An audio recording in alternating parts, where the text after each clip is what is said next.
Hello, this is Kamlesh Ahuja. Ahuja sir की chemistry class.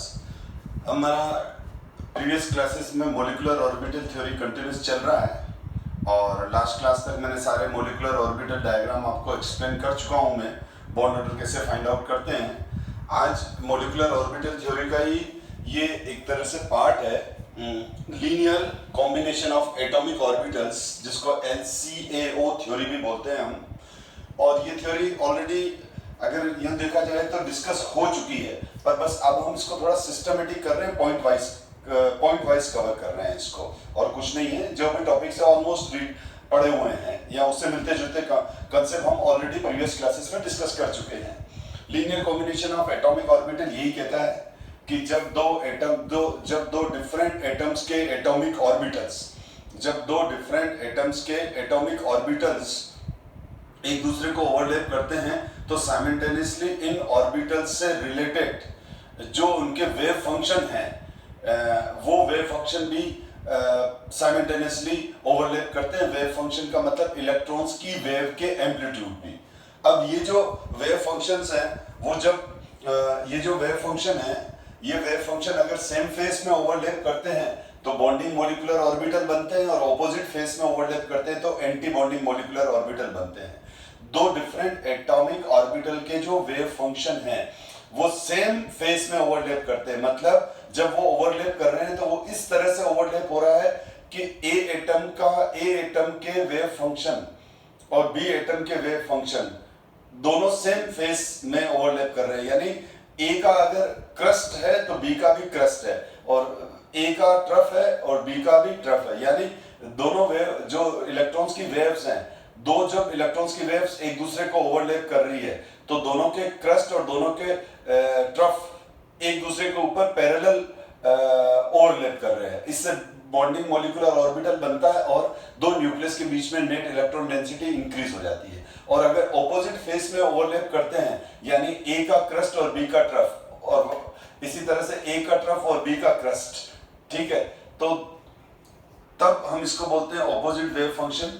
और जब मैंने आपको क्लियर कर रखा है कि इलेक्ट्रॉन्स की जो वेव्स होती हैं, इलेक्ट्रॉन्स की जो ये वेव्स हैं, इन वेव्स को, इस वेव्स के अंदर ये जो एम्पलीट्यूड्स हैं तो हम इसको प्लस साई बोलते हैं, इसको माइनस साई बोलते हैं। प्लस साई मतलब, साई का मतलब होता है वेव फंक्शन और amplitude of electron wave, amplitude of electron wave.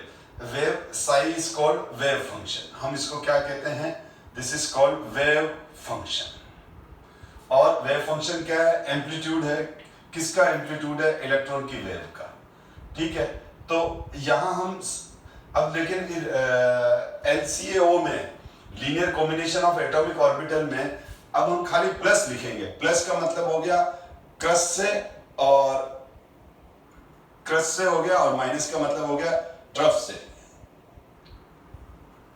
तो क्रस्ट और ट्रफ है तो प्लस प्लस और माइनस माइनस, प्लस का प्लस ओवरलैप करेंगे और माइनस माइनस ओवरलैप करेंगे।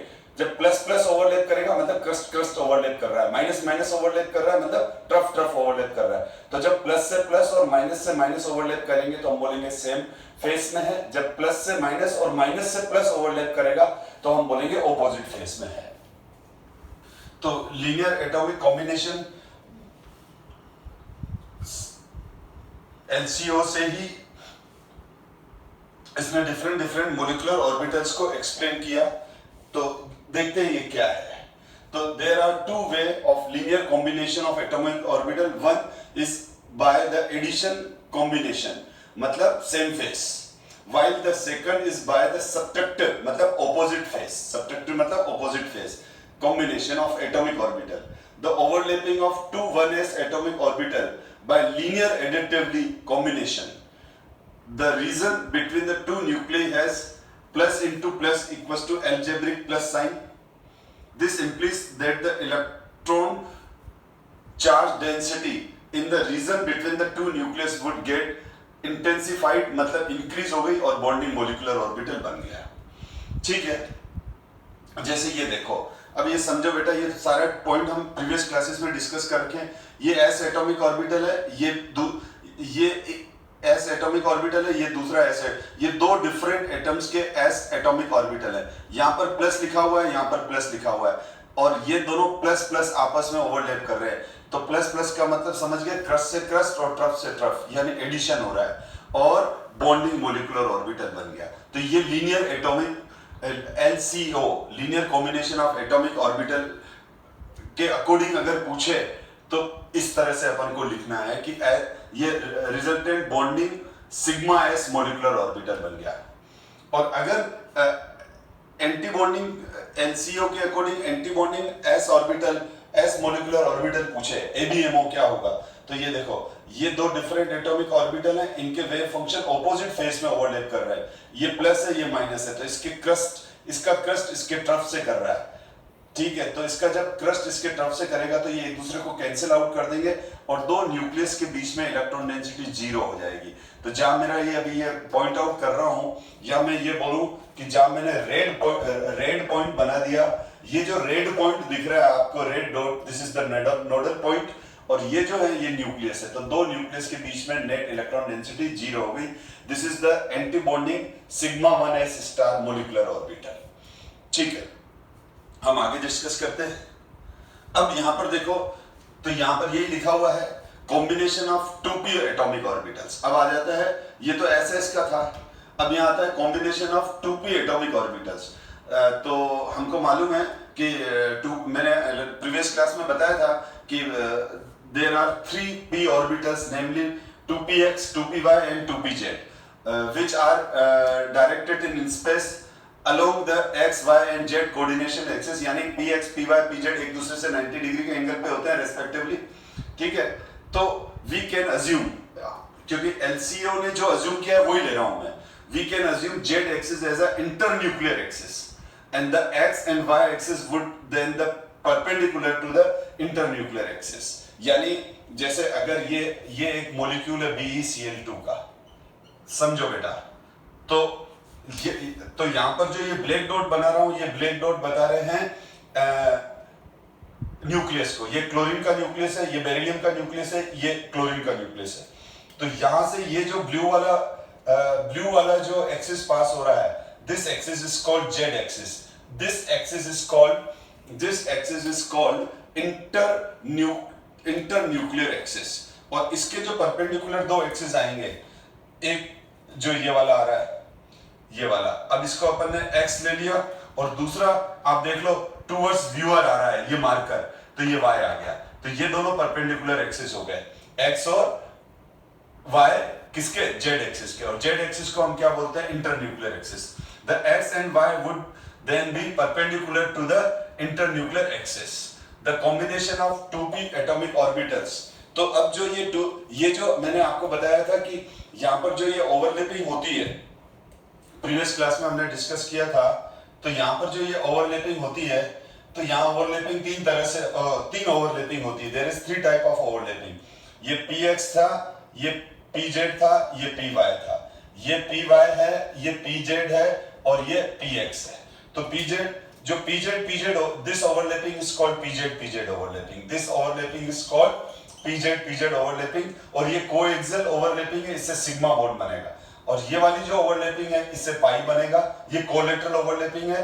और px से px, ये हो गई py से py, और ये हो गई px ओवरलैपिंग। तो px यहां पर px ओवरलैपिंग और py ओवरलैपिंग कोलेटरल ओवरलैपिंग है, और इनसे पाई मोलिकुलर ऑर्बिटल्स बनेंगे। और pz कोएक्सियल ओवरलैपिंग है, और इससे सिग्मा मोलिकुलर ऑर्बिटल बनेंगे। ऐसा मैं डिटेल में प्रीवियस क्लास में अच्छे से डिस्कस कर चुका हूं, ठीक है। यहां हम LCO इसको किस तरह से लिखता है, तो पहले तो formation of sigma molecular orbital, तो पहले ये देख लो, फिर रीड कर लेते हैं लैंग्वेज को। तो यहां पर देखो सिग्मा कैसे बनेगा, तो ये दोनों p ऑर्बिटल्स है, these are p orbitals of 2 different atomic orbitals. अब इसका प्लस और इसका प्लस, यानी इसका क्रस्ट और इसका क्रस्ट सेम फेस में ये दोनों ओवरलैप कर रहे हैं, और जब ये दोनों सेम फेस में ओवरलैप करेंगे तो दो न्यूक्लियस के बीच में इलेक्ट्रॉन डेंसिटी बढ़ जाएगी। तो ये overlapping of 2 pz atomic orbitals by addition of electrons waves, यानी इलेक्ट्रॉन्स वेव्स। यहाँ इलेक्ट्रॉन्स की जो वेव है वो ऐड करेगी, यानी इस दोनों इलेक्ट्रॉन्स की जो वेव है, इस p ऑर्बिटल में जो इलेक्ट्रॉन है उसकी वेव और इस p ऑर्बिटल में जो इलेक्ट्रॉन है उसकी वेव एक दूसरे को सेम फेस में ओवरलैप कर रही है। तो रिजल्टेंट क्या बन जाएगा? Resultant is bonding sigma pz molecular orbital. और दोनों ये दो न्यूक्लियस है, ये दो न्यूक्लियस के बीच में ये इलेक्ट्रॉन डेंसिटी इंक्रीज हो गई। ये जो सर्कल है ये इलेक्ट्रॉन डेंसिटी को रिप्रेजेंट कर रहा है। अब यहां पर अगर ऐसा हो जाए कि जो दोनों p एटॉमिक ऑर्बिटल हैं डिफरेंट एटम से बिलोंग कर रहे हैं, ये प्लस है और ये माइनस है, यानी ये ऑपोजिट फेस में ओवरलैप कर रहे हैं। इस इलेक्ट्रॉन वेव का क्रस्ट और इस इलेक्ट्रॉन वेव का ट्रफ एक दूसरे को ओवरलैप कर रहे हैं। तो ये सब्सट्रैक्शन हो रहा है, डिस्ट्रक्शन हो रहा है, सब्सट्रैक्शन हो रहा है, ऑपोजिट फेस में ओवरलैपिंग हो रही है। तो डिस्ट्रक्शन, ओवरलैपिंग, सब्सट्रैक्टिव ओवरलैपिंग और ऑपोजिट फेस में ओवरलैपिंग एक ही बात है। तो यहां पर क्या हो गया? Overlapping of two pz atomic orbital by subtraction of electron waves. तो ये दोनों एक दूसरे को कैंसिल कर देंगे और दोनों न्यूक्लियस के बीच में यहाँ इलेक्ट्रॉन डेंसिटी 0 हो जाएगी और ये दोनों ओवरलैप नहीं कर पाएंगे, बॉन्ड फॉर्मेशन नहीं होगा। This type of orbital is called ABMO, anti bonding molecular orbital of pz। तो यही लैंग्वेज में लिखा हुआ है, आप देखो कि formation of sigma molecular orbital तो दो तरह के होंगे, बॉन्डिंग एंड एंटी बॉन्डिंग। तो when the two pz atomic orbital brought closer along the internuclear axis, they overlap head on formation sigma bond, क्योंकि हेड टू हेड ओवरलैपिंग होगी और sigma bond बनेगा।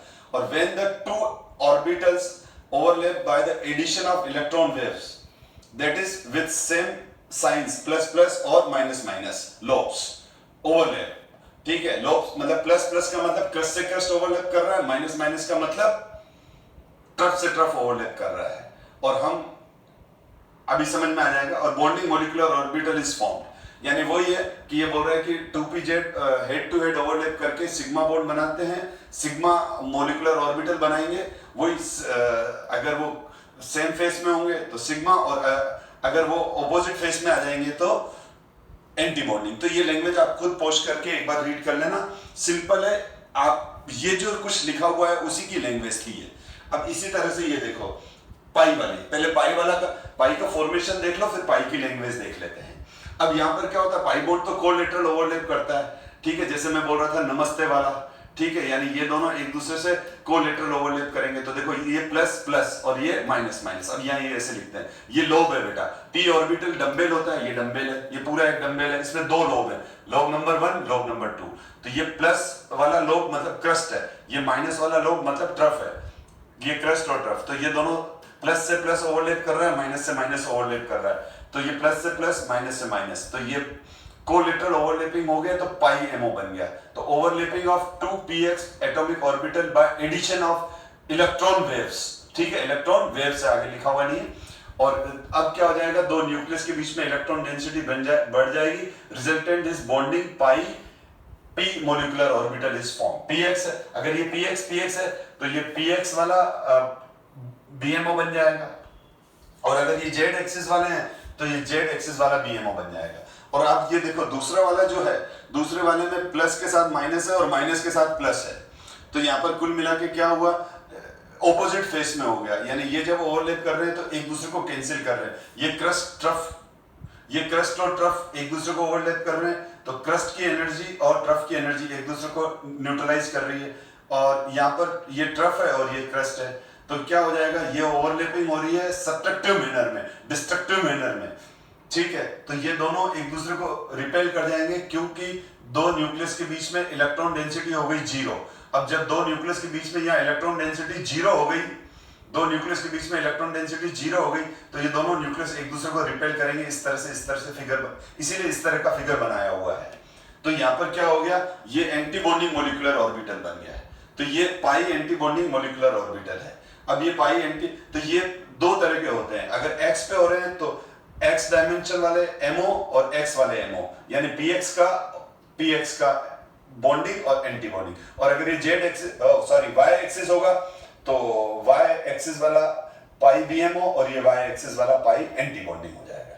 तो ये इस तरह से होगा। और ये देखो बेटा लैंग्वेज यहाँ लिखी है मैंने, molecular orbital which result from the sidewise or collateral overlapping of two p orbital is known as pi molecular orbital. Pi bonding molecular orbitals are formed by addition overlapping of two px or two py orbital having same sign. These are designed by pi px और pi py, यानी इसके symbol बता रखे हैं depending upon the combining atoms. अगर x वाला करेगा तो x लेंगे, y वाला तो y. Pi anti-bonding molecular orbitals are formed by the sidewise collateral sidewise or collateral overlapping of two p orbitals having opposite sign plus or minus crust के साथ trough. इसको अपन स्टार लगा देते हैं ऊपर. ठीक है, तो ये लैंग्वेज तो अपन बार बार इसमें आई है और ये अभी मैंने एक्सप्लेन किया जो ये. अच्छा, अब इसी तरह से एक एमओ और बनता है कि जब एक p ऑर्बिटल और एक s ऑर्बिटल ओवरलैप करें तो उसको sp मोलिकुलर ऑर्बिटल बोलते हैं. उसको हम क्या बोलते हैं? sp molecular orbital. अब इसी तरह से अब यहाँ पर sp मोलिकुलर ऑर्बिटल, तो sp मोलिकुलर ऑर्बिटल का मतलब होता है 1s और 1s और 1p, और इस s ऑर्बिटल का जो वेव फंक्शन है उसका पॉजिटिव और इसका भी पॉजिटिव, यानी इस s ऑर्बिटल के क्रस्ट और p ऑर्बिटल के क्रस्ट आपस में ओवरलैप कर रहे हैं और ट्रफ से ट्रफ ओवरलैप कर रहे हैं, यानी एडिशन मैनर में, कंस्ट्रक्टिव मैनर में ओवरलैपिंग हो रही है. तो दो न्यूक्लियस के बीच में इलेक्ट्रॉन डेंसिटी बढ़ जाएगी और ये बॉन्डिंग मॉलिक्यूलर ऑर्बिटल बनेगा. इसको sp-MO बोलेंगे. sp-MO, तो अब समझ में आया sp-MO क्या होता है?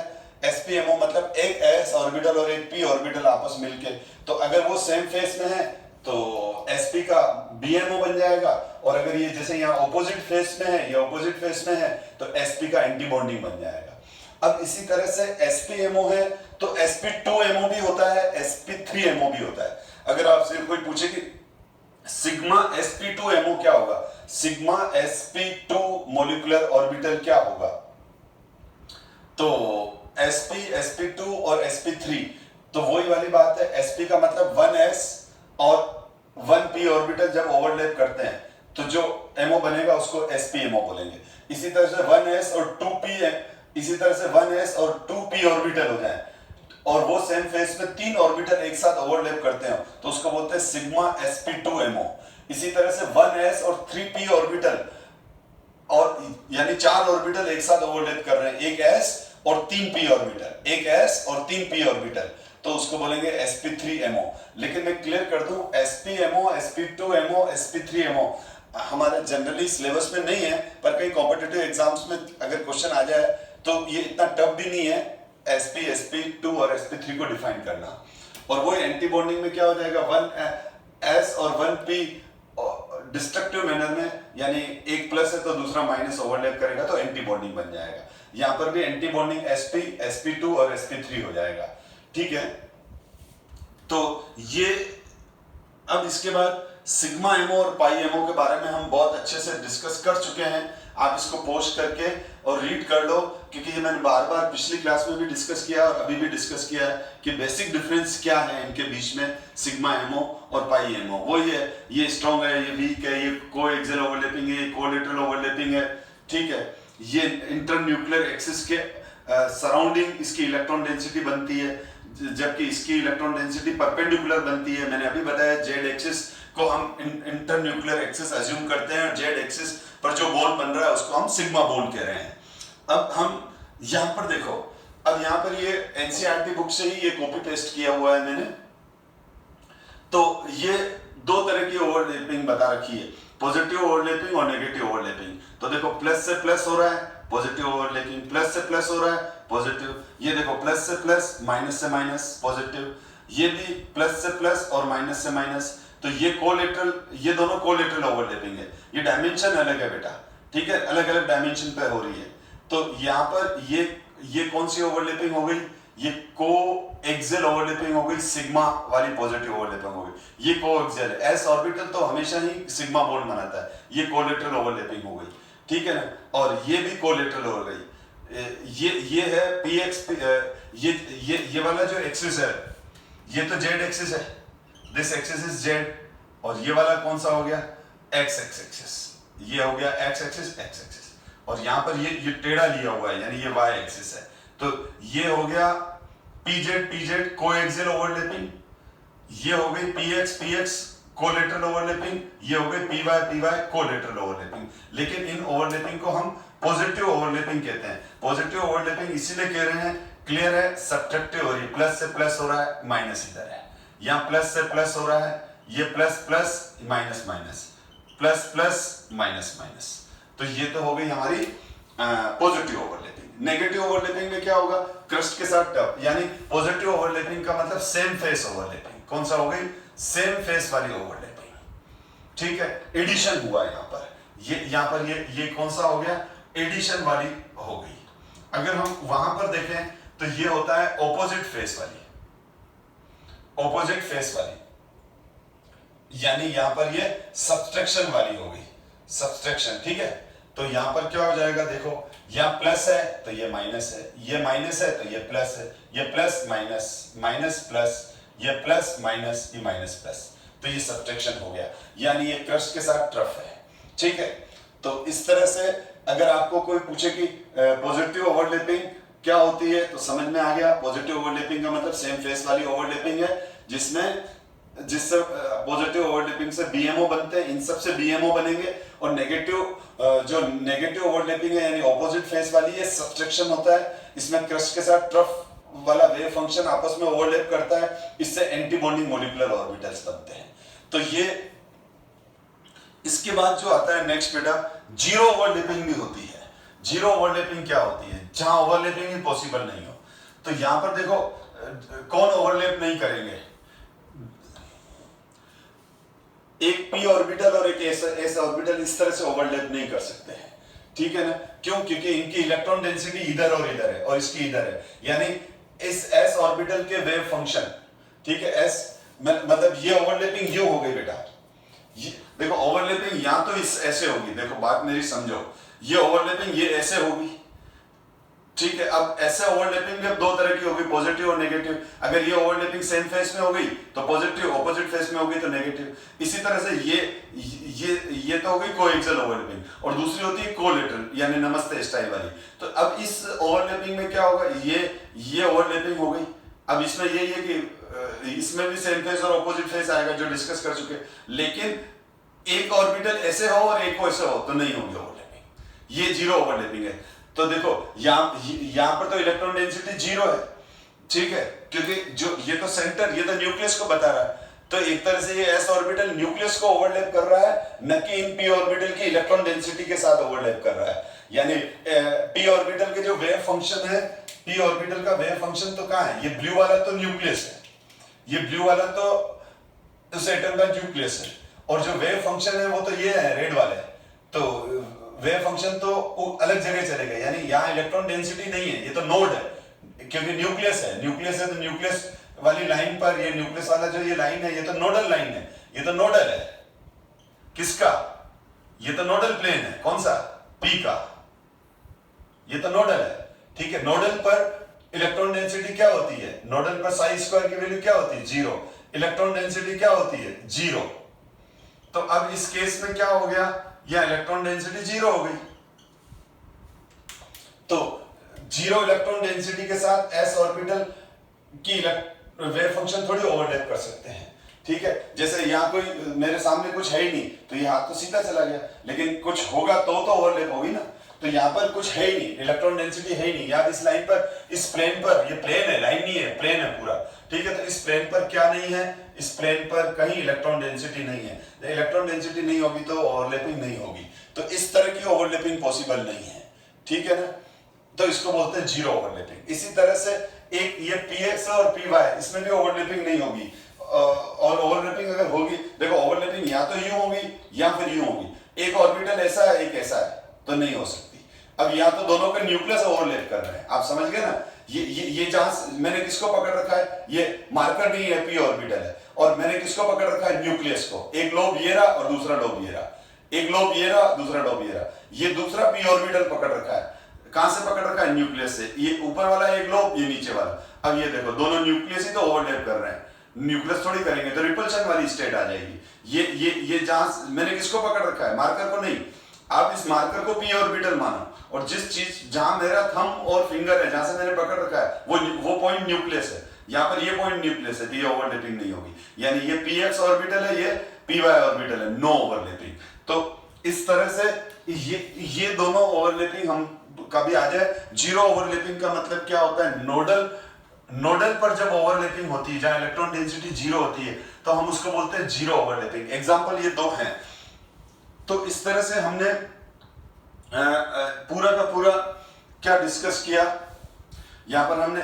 तो अगर आपको LCO linear combination of atomic orbitals का थ्योरी पूछे, तो ये सारे पॉइंट लिखने हैं जो मैंने अभी डिस्कस किए हैं। तो ये मॉलिक्यूलर ऑर्बिटल थ्योरी हमारी कंप्लीट हुई, और इसके अंदर दो टॉपिक थे, MOT और मॉलिक्यूलर ऑर्बिटल थ्योरी और LCO। अब इसके अंदर हमारे पास एक नया कंसेप्ट, ये तो कंसेप्ट क्लियर हो गया, तो मैं अब एक नया कंसेप्ट क्लियर कर रहा हूं, कोऑर्डिनेट कोवेलेंट बॉन्ड। तो ये एक कोऑर्डिनेट कोवेलेंट बॉन्ड, और इस बॉन्ड को हम डेटिव बॉन्ड भी बोलते हैं। क्या बोलते हैं? It is also called dative bond. Coordinate covalent bond और डेटिव बॉन्ड। तो क्या होता है कोऑर्डिनेट कोवेलेंट बॉन्ड और डेटिव बॉन्ड? अब ये एक स्पेशल टाइप का बॉन्ड है। ये टाइप, इसमें ओवरलैपिंग कोएक्सियली होती है। यहां बहुत सारे स्टूडेंट इस पॉइंट को स्किप कर जाते हैं। टाइप ऑफ ओवरलैपिंग है कोएक्सियल, मतलब एक तरह से सिग्मा टाइप बॉन्ड है। यानी सिग्मा टाइप बॉन्ड है, तो हाइब्रिडाइजेशन कंसेप्ट से चलूं तो कोऑर्डिनेट कोवेलेंट बॉन्ड शेप में भी इन्वॉल्व होगा, क्योंकि मैंने बताया था ना, लोन पेयर और पाई शेप में इन्वॉल्व नहीं होते हैं। लोन पेयर और पाई शेप को चेंज कर सकते हैं, ठीक है, लेकिन लोन पेयर और पाई की वजह से मॉलिक्यूल का शेप डिसाइड नहीं होता है। मॉलिक्यूल का जो शेप डिसाइड होता है वो उसके नंबर ऑफ सिग्मा बॉन्ड और कोऑर्डिनेट बॉन्ड से होता है, क्योंकि पहले तक कोऑर्डिनेट बॉन्ड आया नहीं था, तो मैंने ये बात डिस्कस की नहीं थी। जैसे जीरो लोन पेयर 4 सिग्मा, आपको ध्यान है मैंने बताया था आपको, zero lone pair 4 sigma tetrahedral, ये रहा, ये जीरो लोन पेयर, ये zero lone pair 4 sigma tetrahedral bond से डिसाइड किया। ये 1 lone pair 3 sigma trigonal pyramidal, 2 lone pair 2 sigma V shape, दिख ही रहा है। तो इस तरह से मैंने कहा था कि सिग्मा बॉन्ड, तो उसी तरह से कोऑर्डिनेट कोवेलेंट बॉन्ड जो डेटिव बॉन्ड है वो भी शेप का पार्ट है। कोऑर्डिनेट कोवेलेंट बॉन्ड भी हाइब्रिड स्टेट में इन्वॉल्व होगा। अगर किसी एटम में, किसी स्पीशीज में 2 सिग्मा बॉन्ड है और 1 कोऑर्डिनेट कोवेलेंट बॉन्ड है, 1 कोऑर्डिनेट कोवेलेंट बॉन्ड है, तो इसकी हाइब्रिड स्टेट 3 हो गई। और अगर इसमें साथ में 1 लोन पेयर भी है तो हाइब्रिड स्टेट 4 हो गई। यानी hybrid state lone pair plus sigma, okay. लेकिन अगर कोऑर्डिनेट बॉन्ड है तो hybrid state equals to number of lone pair plus number of sigma bond plus coordinate covalent bond. Coordinate covalent bond अगर है तो वो इन्वॉल्व होगा। तो अब हाइब्रिड स्टेट का जो नया फॉर्मूला आ गया अपने पास, एडवांस फॉर्मूला आ गया, वो आ गया हाइब्रिड स्टेट का। पहले वाला पढ़ा था लोन पेयर प्लस सिग्मा। लेकिन अगर if molecule have coordinate covalent bond, if molecule have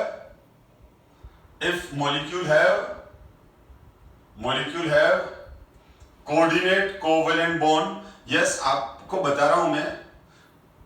कुछ स्टूडेंट पूछ रहे हैं सर कोऑर्डिनेट बॉन्ड एक्सप्लेन तो करो, कर रहा हूं बेटा। If molecule have coordinate covalent bond, ठीक है, तो इस केस में क्या हो जाएगा, हाइब्रिड स्टेट आ जाएगी number of lone pair plus number of sigma plus number of coordinate covalent bond. यानी कुल मिलाकर ये हुआ बेटा कि कोऑर्डिनेट भी एक तरह का कोवेलेंट बॉन्ड ही है। कोऑर्डिनेट को, इसलिए इसको पूरा नाम देते हैं अपन कोऑर्डिनेट कोवेलेंट बॉन्ड। अब कोऑर्डिनेट बॉन्ड है क्या, ठीक है ना। तो कोऑर्डिनेट बॉन्ड में भी कोएक्सियल ओवरलैपिंग है, सिग्मा टाइप का ही बॉन्ड है, शेप में इन्वॉल्व होता ही है, मॉलिक्यूल की शेप को डिसाइड करने में उसका भी रोल है। कोऑर्डिनेट कोवेलेंट बॉन्ड में जो शेयर पेयर होता है वो एक ही एटम से बिलोंग करता है। कोऑर्डिनेट कोवेलेंट बॉन्ड में शेयर पेयर जो होता है वो एक ही एटम से बिलोंग करता है, ठीक है। जैसे और उसमें जैसे अपन कोवेलेंट बॉन्ड की बात करते हैं, सिंपल सिग्मा की बात करते हैं, सिंपल कोवेलेंट बॉन्ड की बात करते हैं, तो उसमें क्या होता है, ये दो डिफरेंट स्पीशीज है, ए और बी, इसका ये इलेक्ट्रॉन, इसका ये इलेक्ट्रॉन, दोनों अपना एक एक इलेक्ट्रॉन बॉन्ड में रखते हैं, शेयरिंग करते हैं। अब ये दोनों इलेक्ट्रॉन इसके भी हैं, ये दोनों इलेक्ट्रॉन इसके भी, शेयर पेयर बन गया, तो ये कोवेलेंट बॉन्ड है, ये कोवेलेंट बॉन्ड है।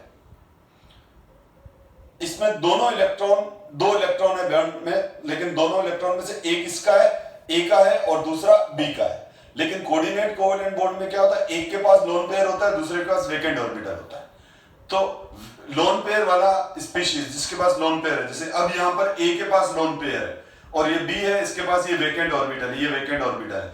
अब जब ये दोनों एक दूसरे के पास में आते हैं, जब ये दोनों एक दूसरे के पास में आते हैं, तो क्या होता है, जब दोनों एक दूसरे के पास में आएंगे तो इसका जो लोन पेयर है इसके वेकेंट ऑर्बिटल के साथ ओवरलैप कर जाएगा, और जैसे ही ये वाला ए का जो लोन पेयर ऑर्बिटल है वो बी के वेकेंट ऑर्बिटल के साथ जैसे ही ओवरलैप करता है, तो ओवरलैप होते ही अब ये जो इलेक्ट्रॉन पेयर है जो पहले केवल इसका था, अब दोनों न्यूक्लियस के बीच में आ जाता है, तो दोनों न्यूक्लियस के कंट्रोल में आ जाता है, तो वापस शेयर पेयर बन जाता है।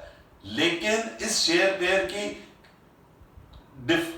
पेयर में क्या डिफरेंस है, क्या खासियत है इसकी, ये शेयर पेयर एक ही एटम से बिलोंग कर रहा था, एक ही एटम से बिलोंग कर रहा था, दूसरे एटम का नहीं था, दूसरे एटम के पास वेकेंट ऑर्बिटल था, तो एक के पास लोन पेयर, दूसरे के पास वेकेंट ऑर्बिटल, ओवरलैपिंग हुई, कोऑर्डिनेट कोवेलेंट बॉन्ड बन गया।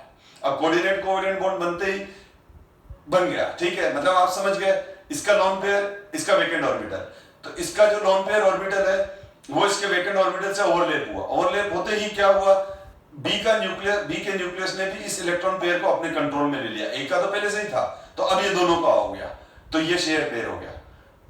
तो इस तरह के बॉन्ड को हम कोऑर्डिनेट कोवेलेंट बॉन्ड बोलते हैं, इसको एरो से रिप्रेजेंट करते हैं। जैसे एक्स और वाई के बीच में इस तरह से लिखा हुआ है, तो ये सिंपल कोवेलेंट बॉन्ड है। इसमें क्या हो गया, दो इलेक्ट्रॉन है, एक और दो, एक इसका इलेक्ट्रॉन है और एक इसका इलेक्ट्रॉन है, या यूं बोलूं मैं इसको समझाने के लिए,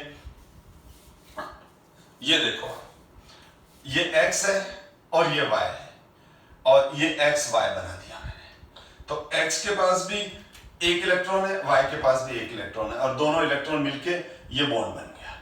और दूसरा, ये तो हुआ ऑर्डिनरी कोवेलेंट बॉन्ड, जो कोवेलेंट बॉन्ड है, दिस इज कोवेलेंट बॉन्ड, ये है कोवेलेंट बॉन्ड।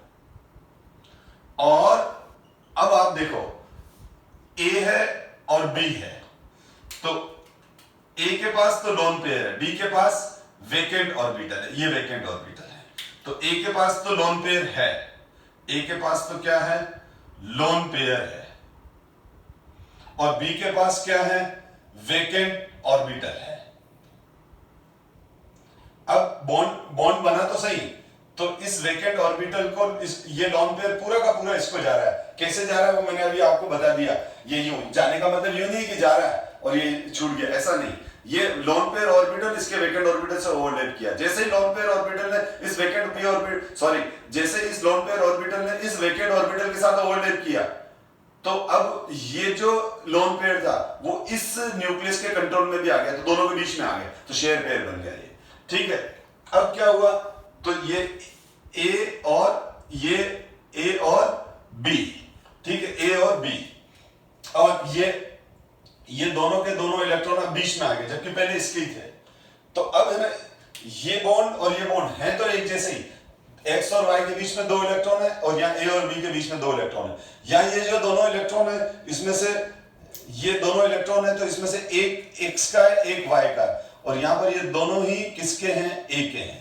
तो अब इस बॉन्ड में और इस बॉन्ड को पेपर पे कैसे रिप्रेजेंट करते हैं, इसको तो सीधी लाइन लगा देते हैं और इस पे ये एरो लगा देते हैं, यानी इस पे तो यूं लिख देते हैं सिंपल, और इसको लिखेंगे अपन A गिव्स B, तो जिसने इलेक्ट्रॉन दे रहा है, A इलेक्ट्रॉन दे रहा है, तो इसको बोलेंगे अपन डोनर एटम, इसको क्या बोलेंगे, it is called donor atom. और इसको क्या बोलेंगे, एक्सेप्टर एटम। क्या बोलेंगे इसको, एक्सेप्टर एटम। तो जो जिसके पास लोन पेयर है, जो दे रहा है वो डोनर एटम है, जो ले रहा है वो एक्सेप्टर एटम है। और इसको एरो से शो करते हैं, इसको हम एरो से शो करते हैं। जो एरो लगाते हैं वो डोनर टू एक्सेप्टर एटम लगाते हैं। जो एरो लगाते हैं वो डोनर टू। तो अगर कहीं पर भी आप एरो, किसी मॉलिक्यूल के अंदर आप एरो वाला बॉन्ड देखो, तो इसका मतलब वो कोऑर्डिनेट कोवेलेंट बॉन्ड है। इसका मतलब वो क्या है बेटा, कोऑर्डिनेट कोवेलेंट बॉन्ड है। तो मेरे हिसाब से कोऑर्डिनेट कोवेलेंट बॉन्ड का बेसिक कंसेप्ट समझ में आ गया। अब अपन इसके कुछ एग्जांपल लेते हैं जिससे अपने कंसेप्ट और ज्यादा अच्छे क्लियर हो जाएंगे। तो कोऑर्डिनेट कोवेलेंट बॉन्ड को डेटिव बॉन्ड भी बोलते हैं। हाँ, एक और अच्छी बात याद आ गई, बहुत बार मैं भी भूल जाता हूं और बहुत बच्चे इस चीज पे ध्यान भी नहीं देते हैं कि है ना, कोऑर्डिनेट कोवेलेंट बॉन्ड को दो तरीके से रिप्रेजेंट करते हैं। कोऑर्डिनेट कोवेलेंट बॉन्ड को दो तरह से रिप्रेजेंट करते हैं, एक इस तरह से और एक ये। ठीक है, अगर कहीं आपको ए गिव्स बी इस तरह से कोऑर्डिनेट, इस तरह से एरो बना हुआ है, तो इसका मतलब ये कोऑर्डिनेट कोवेलेंट बॉन्ड है। लेकिन सीधी लाइन लगी हुई है और ए पर प्लस लिखा हुआ है और बी पर माइनस लिखा हुआ है, तो भी ये कोऑर्डिनेट कोवेलेंट बॉन्ड है। यानी कोऑर्डिनेट कोवेलेंट बॉन्ड को जो रिप्रेजेंट करते हैं, ठीक है ना, दो तरह से रिप्रेजेंट करते हैं, या तो इस तरह से या फिर इस तरह से। ठीक है, अगर हम सीधी लाइन खींच रहे हैं तो डोनर पर प्लस साइन लगा दो और एक्सेप्टर पे माइनस साइन लगा दो। वैसे ज्यादा फ्रिक्वेंटली ये वाला यूज होता है, ये बहुत कम, रेयरली कुछ बुक्स में मिलेगा, लेकिन ये भी सही है, मैं क्लियर कर दूं, गलत नहीं है। ठीक है, क्योंकि बहुत बार कॉम्पिटिटिव एग्जाम में ऐसा कुछ आ जाता है तो आप कंफ्यूज हो जाओगे, तो अब नहीं होंगे। अब मैं एक दो एग्जांपल देता हूं कोऑर्डिनेट कोवेलेंट बॉन्ड के। जैसे देखो, मैंने पहले कहा कि coordinate covalent bond type of sigma bond, ये कोएक्सियल ओवरलैपिंग हो रही है। अब आप देखो, एक सिंपल सा एक एग्जांपल ले रहा हूं NH4+ का, ammonium ion, this is the NH4+। ठीक है, तो ये NH4+ है, तो NH4+ में ये NH3 है। अगर मैं बात करूं NH3 की, तो NH3 प्लस H+ ये रिएक्ट करेंगे। NH3 पे क्या होता है, NH3 पे मैंने हाइब्रिडाइजेशन निकालना सिखा रखा आपको। क्या हो जाएगा, 5 - 3 divide by 2, 1 lone pair, 3 sigma, 4 HS, shape हो जाएगा trigonal pyramid. Is it clear? अब ये चीजें तो आपको आती है, हम चैप्टर के एंड में आ चुके हैं। तो ट्रायगोनल पिरामिड मतलब नाइट्रोजन है और नाइट्रोजन पर ये 3 हाइड्रोजन एटम है और एक ये वाला जो ऑर्बिटल है, this is sp3 lone pair, sp3 lone pair, क्योंकि हाइब्रिड स्टेट 4 का मतलब क्या हो गया, sp3। तो ये चारों ऑर्बिटल sp3 थे, 4 ऑर्बिटल sp3 थे, इसमें से एक ऑर्बिटल लोन पेयर था sp3 और 3 सिग्मा बॉन्ड बना रहे हैं। 3 क्या बना रहे हैं, 3 बना रहे हैं सिग्मा बॉन्ड। बच्चे बोल रहे दिख नहीं रहा है, एक मिनट ध्यान दो बेटा, ये रहा NH3। ठीक है, तो क्या हो जाएगा, 5 - 3 डिवाइड बाय 2, तो क्या आ जाएगा, 1 lone pair, 3 sigma, 4 HS, sp3। ठीक है, ट्रायगोनल पिरामिड है, ट्रायगोनल पिरामिड है, ध्यान दो। ठीक है, तो इस पास लोन पेयर है, यानी नाइट्रोजन। अब मैं इस NH3 और हाइड्रोजन में क्या होता है, हाइड्रोजन में आप देखो, हाइड्रोजन एटम में क्या हुआ, हाइड्रोजन एटम 1s1, अगर H+ बना दिया तो 1s0। तो हाइड्रोजन इसमें क्या है, इसमें है 1 वेकेंट s ऑर्बिटल। सबसे सिंपल एग्जांपल पहले लिया है। तो अब NH3, ये रहा NH3, ट्रायगोनल पिरामिड, ये ट्रायगोनल पिरामिड है, ये ट्रायगोनल पिरामिड है। ठीक है, ये NH3 हो गया और ये ट्रायगोनल पिरामिडल हो गया। और ये हो गया इसका लोन पेयर ऑर्बिटल, और इधर से ये H+ के पास क्या है, ये वेकेंट ऑर्बिटल है इसके पास, और ये है हमारा लोन पेयर ऑर्बिटल जो यहां लिख दिया। अब क्या होगा, या वही वाली बात, नाइट्रोजन का लोन पेयर s ऑर्बिटल से ओवरलैप कर जाएगा, और जब नाइट्रोजन का lone pair s orbital vacant और इसके पास जो वेकेंट ऑर्बिटल है उससे ओवरलैप करेगा, तो ये जो पूरा लोन पेयर है इसमें जो ये 2 इलेक्ट्रॉन्स हैं, ये जो 2 इलेक्ट्रॉन्स हैं, ठीक है, 2 इलेक्ट्रॉन बना दिए। अब ये इस हाइड्रोजन के साथ कंबाइन कर जाएगा, तो ये जो लोन पेयर है, चलो इसको ब्लू कर देता हूं मैं, तो ये वाला लोन पेयर यहां, तो ये पूरा का पूरा लोन पेयर बॉन्डिंग में आ गया, s ऑर्बिटल के साथ ओवरलैप कर दिया, तो ये लोन पेयर और this lone pair orbital overlap with vacant s orbital of H+। लेकिन ये जो बॉन्ड बना है, इस ओवरलैपिंग में दोनों इलेक्ट्रॉन्स किसके थे, इसके, ये इसमें तो खाली ऑर्बिटल था, तो यहां पर जो ये बॉन्ड बना, ये बॉन्ड तो बन गया, ये ओवरलैपिंग हो गई बेटा, ये ओवरलैपिंग, ठीक है, ये इसको ओवरलैप कर गया तो बॉन्ड बन गया। अब ये 2 इलेक्ट्रॉन तो है इसमें, ये वाले 2 इलेक्ट्रॉन तो इसमें हैं, लेकिन ये दो, इसमें जो ये दोनों इलेक्ट्रॉन्स हैं, ये जो दोनों इलेक्ट्रॉन्स हैं किसके हैं, इसके हैं, तो ये बन गया कोऑर्डिनेट कोवेलेंट बॉन्ड।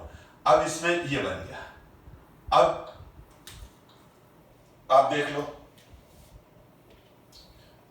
ये टेट्राहेड्रल स्ट्रक्चर बन गया। अब इसमें ये हो गया कि इसके हाइब्रिड स्टेट, अब ये बॉन्ड शेप में पार्टिसिपेट करने लग गया, तो मैं अब इसको ऐसे लिख अच्छा, इसको फिर ब्रैकेट में ले लूंगा मैं, क्योंकि H पर प्लस है तो पॉजिटिव तो रहेगा। अब ये पूरे मॉलिक्यूल का हो गया, तो मैं अब इसको ऐसे लिख सकता हूं, और ये H जो वेकेंट ऑर्बिटल वाला आया, और ये बन जाएगा, ठीक है, और ये हो गया हमारे पास NH4+। एक ही बात है, कैसे भी लिखो, तो आप देखो दोनों को कंपेयर करो, ये lone pair coordinate covalent bond में कन्वर्ट हो गया H+ से कंबाइन करके। अब ये शेप तो था ट्रायगोनल पिरामिडल, और ये हो गया टेट्राहेड्रल। अब इसमें लोन पेयर तो है ही नहीं, तो लोन पेयर का रिपल्शन भी खत्म हो गया। अब इस केस में ये ट्रायगोनल पिरामिडल है, इसका बॉन्ड एंगल 107 डिग्री होगा, जबकि इसका बॉन्ड एंगल 109 डिग्री 28 मिनट होगा, क्योंकि ये सिग्मा, ये लोन पेयर रिपेल करेगा और इसके बॉन्ड को कम करेगा, valency shell electron repulsion pair theory, VACTR theory, और उसके अकॉर्डिंग लोन पेयर रिपेल कर रहा है। अब ये लोन पेयर यहाँ गायब हो गया, क्योंकि लोन पेयर एक तरह से सिग्मा बॉन्ड में कन्वर्ट हो गया, कोऑर्डिनेट कोवेलेंट बॉन्ड में कन्वर्ट हो गया। अब अगर मैं आपसे, ये एक एग्जांपल दिया मैंने, अगर मैं आपसे एक सिंपल सा क्वेश्चन पूछूं बेटा, ध्यान देना, कि अब जैसे मैंने आपसे ये क्वेश्चन पूछा, ये कौन सा बॉन्ड है, तो कुछ बच्चे बोल रहे होंगे सर कोवेलेंट बॉन्ड है, कुछ बच्चे बोल रहे होंगे कोऑर्डिनेट कोवेलेंट बॉन्ड है, ठीक है। तो मैंने आपसे क्वेश्चन पूछा हुआ है, तो आप खुद ही सोचो ये कौन सा बॉन्ड है। तो कुछ स्टूडेंट सोच रहे होंगे सर कोवेलेंट बॉन्ड है, कुछ बोल रहे होंगे कोऑर्डिनेट कोवेलेंट बॉन्ड होंगे। तो सपोज करो आपका आंसर आया सर ये कोवेलेंट बॉन्ड है, तो मैं बोलता हूं नहीं, ये कोऑर्डिनेट कोवेलेंट बॉन्ड है, ठीक है। क्यों? क्योंकि कोवेलेंट बॉन्ड और कोऑर्डिनेट कोवेलेंट बॉन्ड बनने के बाद तो डिस्टिंग्विश कर ही नहीं सकते। चलो मैंने ना वापस पूछा ये कौन सा बॉन्ड है, तो अब आप बोल रहे हो सर ये कोऑर्डिनेट कोवेलेंट बॉन्ड है, तो मैंने कहा नहीं ये कोवेलेंट बॉन्ड है, ऐसा। लेकिन अब वापस मैं क्वेश्चन पूछ रहा हूं आपसे कि ये कौन सा बॉन्ड है, कोऑर्डिनेट कोवेलेंट बॉन्ड, यस, क्योंकि आपने इसको बनते वक्त देखा तो आपने क्या देखा कि पूरा का पूरा इलेक्ट्रॉन पेयर इसका था, और ये एक्सेप्टर था, ये डोनर था, कोऑर्डिनेट बॉन्ड। और ये कौन सा बॉन्ड है, कोवेलेंट बॉन्ड है। लेकिन बनने के बाद अगर अचानक मैं आपको बताऊं ये कौन सा बॉन्ड है, तो नहीं, डिस्टिंग्विश नहीं कर सकते।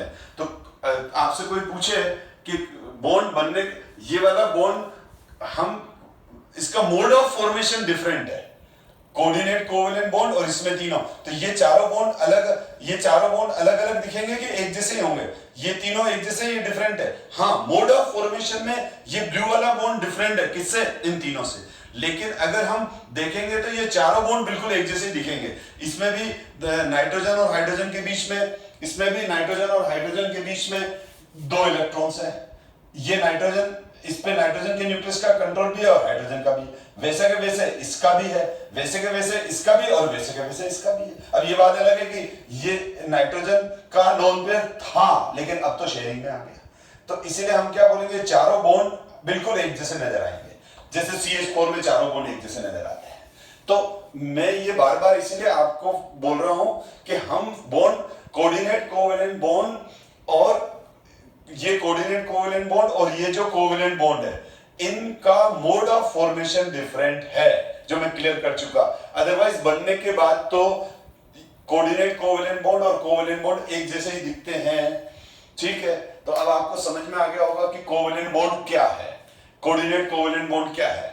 अब मैं कोऑर्डिनेट कोवेलेंट बॉन्ड के और भी कुछ एग्जांपल और फिर कोऑर्डिनेट कोवेलेंट बॉन्ड पे फॉर्मल चार्ज कैसे डिपेंड करता है, फॉर्मल चार्ज कंसेप्ट और कोऑर्डिनेट कोवेलेंट बॉन्ड कंसेप्ट, ये और ज्यादा डिटेल में मैं नेक्स्ट क्लास में डिस्कस करने वाला हूं, ठीक है। तो नेक्स्ट क्लास में हम मिलेंगे। Thank you so much.